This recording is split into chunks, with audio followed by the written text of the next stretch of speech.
morning. Hello and welcome. I'm Melissa Newhoff. I am one of the licensed immigration advisors here with New Zealand Shores. And today I'm going to be doing a short segment or discussion on how to choose tertiary study in New Zealand and a few factors that need to be considered when looking at the choice of course or the program of study or the level of study. We want to make sure that students have the right combination so that they can succeed. So we'll jump right into it. The most common question we often get asked is, where do I start? If I want to study in New Zealand, what is the most important? Is it location? Is it level? Is it provider? Well, there isn't really a hierarchy here when looking at options to study. First thing is to have an idea of what you want to study, and then align this to a point of interest where you're going to do well. Every person is different, everybody has a different story, everyone is at a different station in their life. So some of the key factors that you're going to want to be looking at in discussing with your advisor is your background. For example, are you an industry professional? Maybe you're looking at refreshing your education to current technologies, trends in your current industry, remaining in the same field of study. Perhaps you're a new graduate. Maybe you have personal interests, hobbies that are driving a particular field of study or particular interest. Or maybe you've been working in a particular field for a few years now and you're looking for a change, something to expand or develop your career, broaden your skill set, perhaps adapt to changes in the job market and make you more employable in the job space. Age, experience, previous education, all factors that will need to be considered in your choice of studies. As I say, everybody is different. Once you have identified an area of study or interest that aligns to your goals and interests, skill set, background, then the next look is at an education provider, looking at the course offerings that the different providers have and seeing how those are actually going to align with your area of interest. When looking at selecting an education provider, there are also a number of factors that are going to come into play here that need to align with what you're looking to achieve and to your goals. Things that you may want to consider are fees. Are you going to study through a university? Are you perhaps going to look at studying through a uni tech? The impact of the fees, studying at different colleges or different universities may decide that. Another consideration is also, do you have any family or friends in New Zealand? This could be a great deciding factor as to see how much support that you're going to have when you're here to make sure that your transition and study in New Zealand is the most pleasant experience. So location, choice of selection, level of course, this is all going to come down to where you really are at this point in time in your life and where you're actually looking to take your next step and goals forward. Another great question that we do get asked, very common question, around the green list. Can you pick up a program of study that is based on the green list? And if you do, are there any risks or any factors that need to be considered? Can anything go wrong?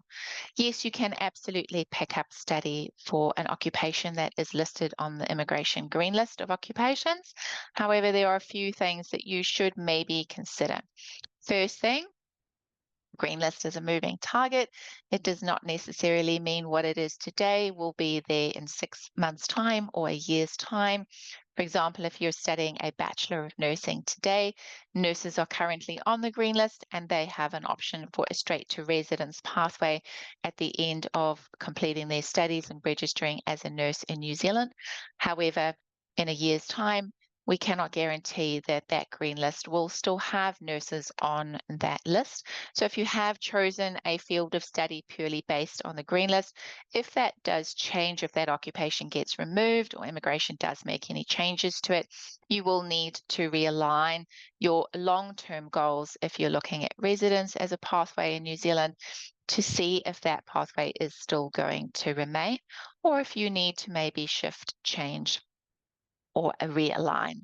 Another factor that maybe need to be considered if you're changing industry.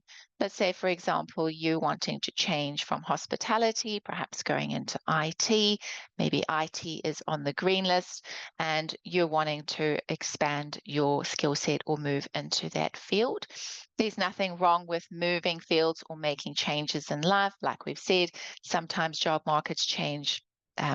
Markets can retract, and you do need to then keep yourself abreast of changes or what is happening to be employable in the workspace. Let's say, for example, you do decide to change though, and you're changing to something that is on the green list from perhaps an industry that wasn't before.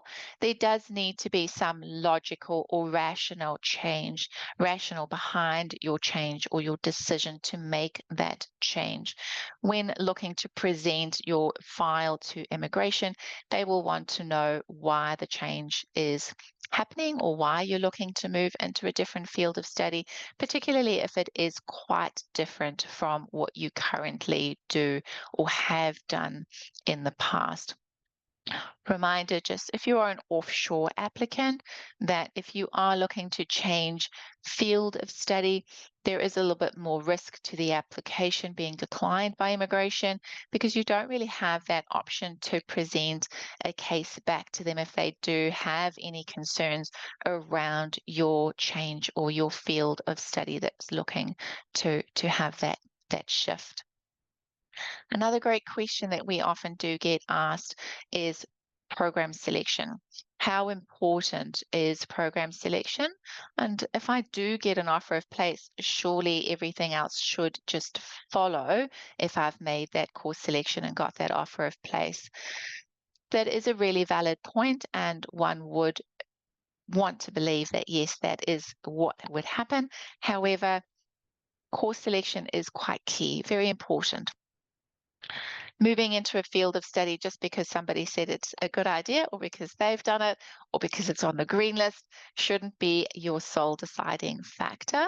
You should have an interest in the subject and you should have the ability or the skill set to actually undertake that study and succeed in that study. You shouldn't have to undertake a field of study that you don't know anything about or you have no inclination in. You've never really looked into it or you've never had any experience in it. You want to be able to apply yourself to the studies and you want to be able to pass and you do want to be able to do well to progress your new career or progress towards getting a post-study work visa.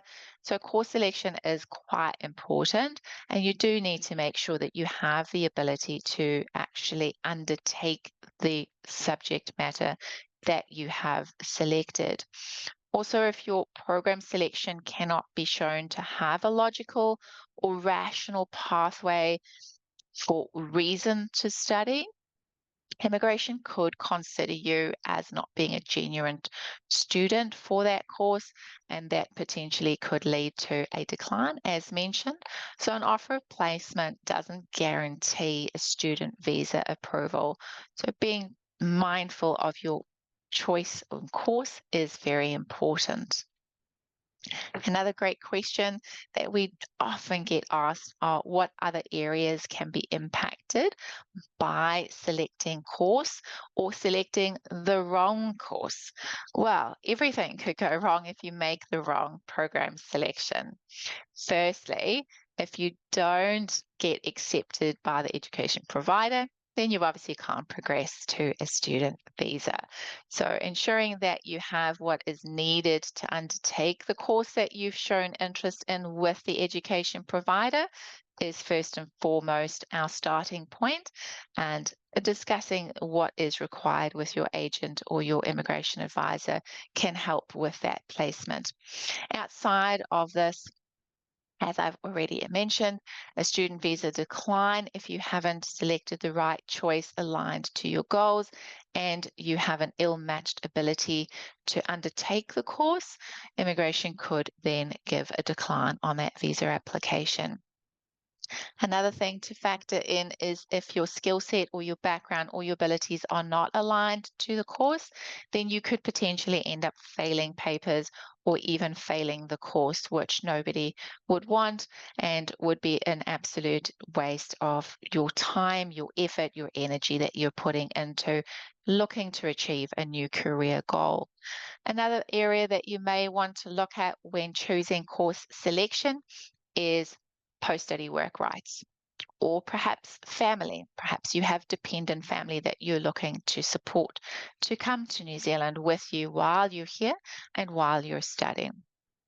So let's say, for example, we're looking at post-study work rights as a factor or a discussion point, then this is something that you may want to decide on the level of study that you're going to undertake, may have a choice, may have an impact on your decision.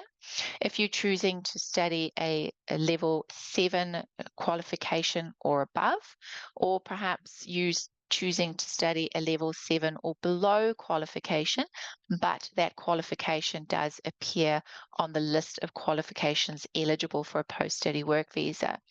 Let's say, for example, you're choosing to take a level 7 degree or higher, then that would come with a 3-year post-study work visa that you could use to gain work experience in New Zealand.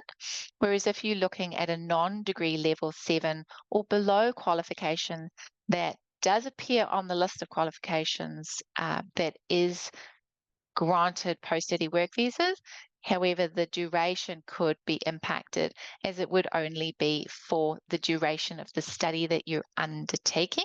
And you then also may be restricted in terms of the employment that you can take up because you can then only study in the field of interest that you have studied in. The duration of the course will also be a deciding factor in terms of the duration of the post-study work visa that can be granted. As I said, for example, if you're studying a bachelor degree or higher, maybe a master's degree, then you could be eligible for a 3-year open study work visa, as opposed to study visa that is granted for non-degree listed qualifications, then that may only attract the duration of restricted to the study length. If it was a 1-year course, for example, your post-study work visa will only be granted for 1 year, and then you're also restricted to the employability in that field of study.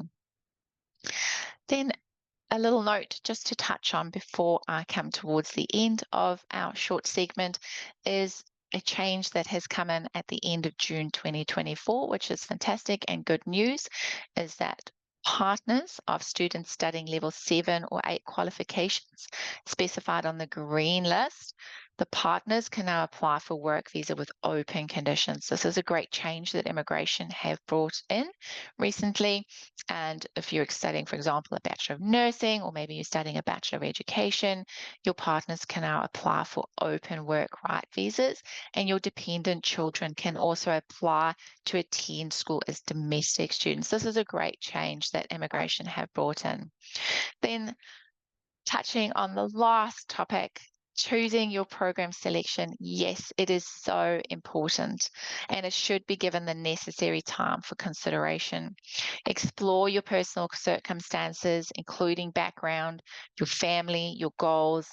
Make sure that you're discussing this with your immigration advisor so that you're choosing the most appropriate situation or most appropriate pathway for your situation.